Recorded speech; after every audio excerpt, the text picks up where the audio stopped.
This particular story. It is likely to be the major focus of attention over the weekend. There are going to be the usual questions as well, of course, around why it is that this happens every Easter and, of course, over the Christmas period. The Transport Minister, Dr. Blade Nzimande, joins me on the line now. Minister, good evening to you. Thank you so much for your time this evening. This really has been one of those days where we hope to start in a better fashion. We started with the news that at least 10 people have died. Your reaction to this horror smash this morning? Stephen, good evening to you and your viewers and listeners. Thanks for inviting me. Indeed, this is very sad news, that we're opening the Easter weekend with this horrible crash with so many deaths, at a go. Not that we want even one death, but it just illustrates the challenge that we still face in South Africa on our roads. In particular, the fact that our own statistics continue to show that more than 80% of our road crashes are as a result of human error, or to be quite appropriate, mostly human recklessness, and things like speeding, drunken driving, and sometimes drivers not taking advice that when you are doing long distances, you must actually rest. For instance, although I don't have the full information, but initial indications about this minibus taxi, that actually lost the road, the driver lost control. They were driving very fast. Speeding continues to be one of the biggest killers. So, Stephen, our battle, still has got some time to go, though we are determined as government now to say that perhaps we now need to tighten the laws even tighter.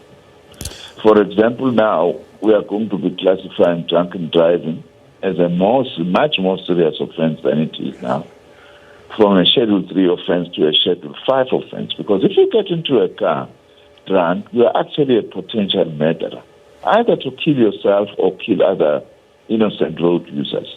And also we are going to be implementing now, we are waiting for the President to sign the legislation to implement the point demerit system, which means that if people continue to offend, we will actually end up either suspending their licenses or taking them permanently if we believe that they are actually a danger to the road. But also as we do that, Steve, we also want to ensure that our own traffic law enforcement officers, the bad apples, that actually receive or take bribes or demand bribes, we also have to give them much harsher punishment so that we discourage that. It's no use to tighten the laws whilst we still actually allow this practice of bribes that is being done on the roads.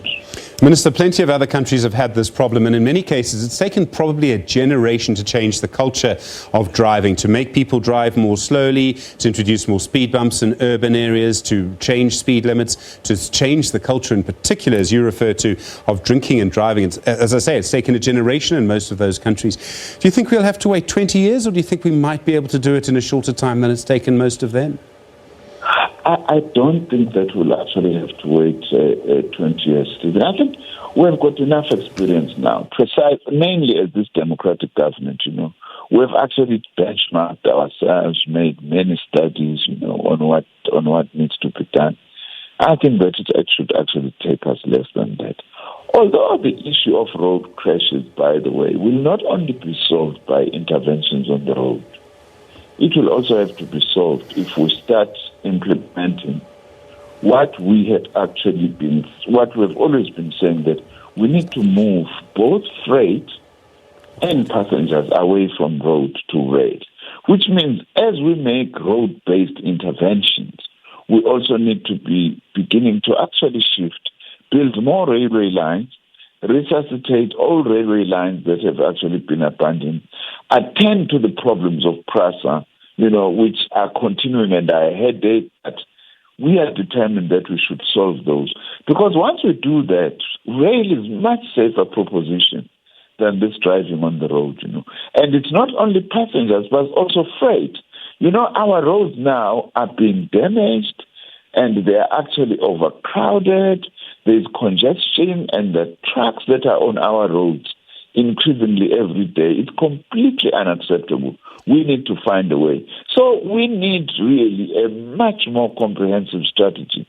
And we hope it will take much less than 20 years in order for us to actually say we have arrested this problem of road crashes, including fatalities and injuries. Minister, thank you so much for your time tonight. I really do appreciate it. Minister of Transport, Dr. Blade Nzimande, on the line for you tonight.